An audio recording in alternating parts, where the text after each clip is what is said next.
So I feel like our story with Joshua and how he tore down the walls. But it wasn't him who tore down the walls, it was truly God. And imagine Joshua ready to, storm the city and wondering, well, I guess I can just, take the army, we'll go all in, we'll knock down the walls, it'll be okay. But then Joshua gets a phone call, ring, ring, ring. Excuse me. Now I'm Joshua. Hello. Hello, Joshua, it's God. Oh, God, hello, how are you? I'm not too bad. I wanted to give you a few pointers about how to bring down those walls. God, listen, I know a few things about bringing down cities. I can handle this one on my own. It's okay. Joshua, have you heard of Sodom and Gomorrah? Oh, I guess you know a few things about bringing down cities also. Okay, well, what's your pointer for me? Joshua, I want you to take your men, I want you to wander around the city a few times, and I want you to yell really loud and the walls will come down. No way. Yes way, Joshua.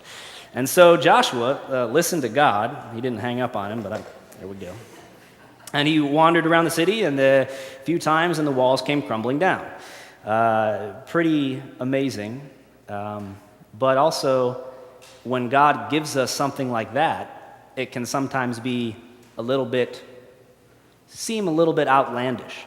If I received that phone call from God and I was Joshua, I might not have done what God intended because it seemed a little bit, crazy.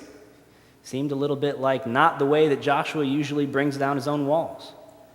The moral of this story is Joshua brought down the wall, but God brings down the walls he wants to bring down. And he also leaves up the walls that he wants to leave up. The church's walls, not this church, but the general church, the church of God, the church of Christ, has its own literal walls, and sometimes these walls can bind us. They can put us in chains. And that can be difficult because we claim to be the church of Christ. We claim to be the church of God. So if we do claim that, then shouldn't we then model our ministry after Christ's life? And what kind of life did he live? Where was his ministry? Where did it take place? Well, even way back, way before, let's say before the times of Jesus, Old Testament times, they wandered around the desert in a tent, the tabernacle, and there was still these walls on their tent. And they still had these barriers where people could go and they could worship in the walls. That's where you had to worship. You had to go to your worship place. You had to go to where you could find God within the walls. But when Jesus came, he changed that a little bit. He says, God, I am not bound by walls. And I'm taking my ministry to the streets. And I think that the church can take a little bit of an example from that because Jesus went into the mud and the muck of people's lives. We say as the church, come into the church. Our doors are open. You're invited in. But Jesus said, I'm coming out. I'm coming out to you, and I want to be in your life. I want to be a part of what's going on in your life. Whatever that bad thing is in your life, whatever that trials and tribulations that you've had in your life that you haven't gotten over, or whatever the thing is that you deal with daily, that mud and muck in your life. Jesus wants to be a part of that. And not only does he want to be a part of it, he wants to help you move past it. He wants to help you solve it. The church can also help solve those problems. But with the church's philosophy of come in, we can help you, is opposite of Jesus' strategy of I'm coming out to help you.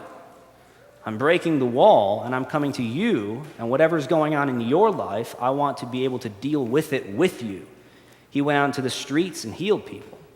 He found his disciples out in the world and said, come and follow me. He didn't set up shop and stay there. He was nomadic. He moved from place to place. This is our God, died on that cross. This is why we're sitting here. And his ministry was out there, outside of the walls. Sometimes the church forgets that, and that's okay. Sometimes we need to be reminded of what Jesus did and why he did it. Well, the counterpoint is that the church offers what? Safety, security, fellowship with each other, a place to worship for music, for singing, to worship God. It's comfortable, it's safe. After all, we have a firm foundation, right? Here, especially this church, very old, very firm foundation, lasted a long time. Very good. So I'm going to read from you the Ephesians verse one more time and see what it says about foundations. So this is the same verse we heard before, Ephesians 2:19-22. It says, "So now you Gentiles are no longer strangers and foreigners. You are citizens along with all of God's holy people. You are members of God's family. Together we are his house. Together we are his house, built on the foundation of the apostles and the prophets, and the cornerstone is Christ Jesus himself. We are carefully joined together in him, becoming a holy temple for the Lord. Through him, you Gentiles are also being made a part of this dwelling by which God lives in his Spirit." Sometimes we're reading this verse and we're taking it a little too literally. We're saying, well, we have a firm foundation. This is where we are. This is our foundation.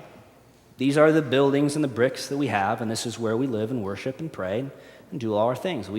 Our church truly does have a firm foundation. We forget that the foundation, the cornerstone, is Christ. The cornerstone of the church is him. And if we want to be a model of what he did, we should model what his ministry actually was. The bricks are not the literal bricks, but they're the people. The moment when you realize that the church is not a building, it's people. And I talked to the confirmation students about this a few times. They remember they thought it was so terrible that I went outside the church and I took a small piece of chalk and I drew a line on the outside of the church, and they both gasped. "Oh, you just vandalized the church, Doug, with chalk." It's like, nobody's going to notice this. But why did you do that? Well, I'm just, I vandalized the church. This is a small amount of chalk on the outside of the church, just right like that, small dash. Well, so that's not okay with God. So what if I took this piece of chalk and went across the street to the hotel and I marked on the hotel? Well, God won't care about that. But hold on a second. We have this thing about buildings and holiness and things like that when we forget that the entire world belongs to God. The entire world is God's building. And the church is not the building itself, it's the people that are inside of it. You open the church, right? I don't forget how you do this thing and see all the people. You guys know this one. Sunday school trick. Because the building itself doesn't matter, it's what's inside the building that counts. And it's our relationships with each other.